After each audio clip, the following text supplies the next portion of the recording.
La plupart d'entre nous, nous connaissons la position de la philosophie. Et c'est précisément ici que nous trouvons le point qui marque la différence entre ce qui est naturel, ce qui écarte Dieu, et ce qui est spirituel, qui donne à Dieu toute sa place. C'est ici que nous trouvons que la description de l'homme donnée par les Écritures contredit absolument les conclusions de la psychologie scientifique. Nous avons remarqué que le psychologue n'admet pas la nature tripartite de l'homme, esprit, âme et corps. Pour lui, l'homme n'est que âme ou intelligence et corps. Et cependant, le psychologue doit confesser l'existence d'un troisième élément. Il le discerne, y trouve son intérêt essentiel et s'en occupe, échafaude autour de lui tout un système d'expérimentation et semble souvent tout près de lui donner son vrai nom.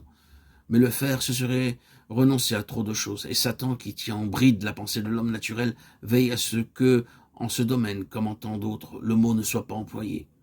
Le psychologue recule donc et appelle ce facteur autre la pensée subconsciente, l'intelligence subjective, le moi subliminal, la seconde personnalité.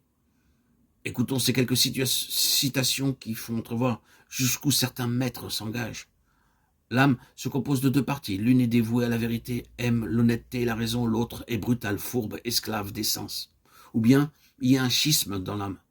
L'existence d'un schisme dans l'âme n'est pas un simple dogme de théologie, c'est un fait établi par la science.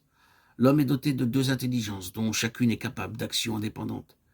Elles sont aussi capables d'action simultanée. Mais dans l'ensemble, leurs pouvoirs sont indépendants et elles remplissent des fonctions indépendantes. Les facultés distinctes de l'une appartiennent à cette vie, celles de l'autre sont spécialement adaptées à un plan de vie supérieur. Je les distingue en appelant l'une intelligence objective et l'autre intelligence subjective. Quelles que soient les facultés qui se trouvent exister dans l'intelligence subjective de tout être sensitif, elles ont nécessairement existé à l'état potentiel chez l'ancêtre de cet être, qu'il soit proche ou éloigné. C'est par un corollaire de cette proposition que nous sommes fondés à dire que toutes les facultés qui existent dans l'intelligence subjective de l'homme doivent nécessairement exister à l'état potentiel dans l'intelligence de Dieu, le Père. En lisant de pareilles choses, on aimerait s'écrier premièrement « Oh, pourquoi ne pas lui donner son vrai nom et l'appeler l'Esprit ?»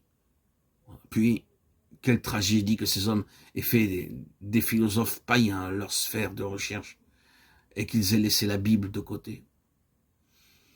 On pourrait penser que le nom donné à une chose a peu d'importance pourvu que la valeur en soit bien saisie.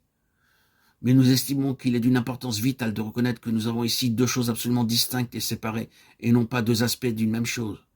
C'est une erreur de parler de l'union ou de la communion de l'âme avec Dieu, car il n'existe rien de semblable. L'union avec Dieu ne peut être que par l'Esprit. Celui qui s'unit au Seigneur est avec lui un seul esprit. 1 Corinthiens 6, 17. Quelle que soit l'élévation qu'atteigne la vie de l'âme, il n'y aura pas d'union divine avant que l'esprit ait été remis à sa place, ramené à la vie.